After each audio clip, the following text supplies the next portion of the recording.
n'a été retrouvé. Pas question de rendre Guantanamo, c'est la réponse de l'administration Obama. À la demande hier de Raúl Castro, la base navale américaine restera implantée sur la pointe sud-est de l'île cubaine. En revanche, sénateurs et parlementaires américains ont présenté une loi pour autoriser de nouveau les Américains à voyager vers Cuba. Un nouveau pas vers la fin de l'embargo décrété en 1961. C'est une idée géniale, digne d'un film de science-fiction. À quoi ressembleront les autoroutes du futur? Eh bien, la solution viendra peut-être du soleil. Comment? Reportage de nos confrères de France 2. Des panneaux solaires à la place du bitume. Et si c'était ça, l'autoroute du futur? Une première couche en verre translucide qui laisse passer la lumière. La deuxième, des panneaux photovoltaïques qui captent l'énergie solaire, mais sont aussi conçus pour supporter des camions de plus de 100 tonnes. Un projet tout à fait viable selon cet universitaire. L'idée de faire des autoroutes avec du verre est en train d'émerger. Pour la plupart des gens, lorsqu'on parle de verre, ils s'imaginent que c'est fragile et que ça se brise facilement. En réalité, le verre peut être aussi résistant que l'acier. Les panneaux dégagent de la chaleur et permettent de faire fondre la neige ou le verglas, de quoi rendre la route plus sûre.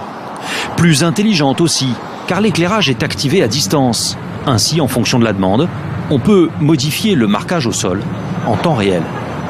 Un projet fou qui n'en est qu'au stade du prototype, mais l'inventeur Scott Bruzo est désormais subventionné et chargé officiellement de réaliser une portion test de 50 km. On ne peut pas continuer à faire des routes avec du bitume comme on le faisait à l'époque d'Eisenhower dans les années 50. Là, on a acheté des pièces pour construire des panneaux de 30 cm sur 30.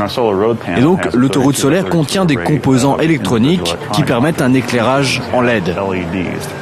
Un projet génial mais coûteux et qui nécessite encore plusieurs années de travail.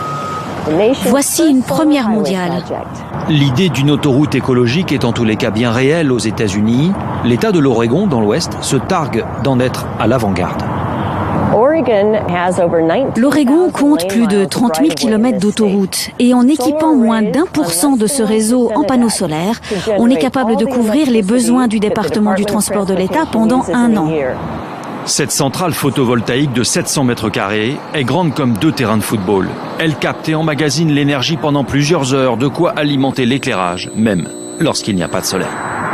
L'Oregon a investi 8 millions d'euros dans cette centrale solaire. C'est l'inconvénient, cela coûte cher. N'empêche, une quarantaine d'États ont décidé d'adopter le même type de système. Preuve qu'au pays du gaz de schiste et du charbon, les énergies alternatives progressent.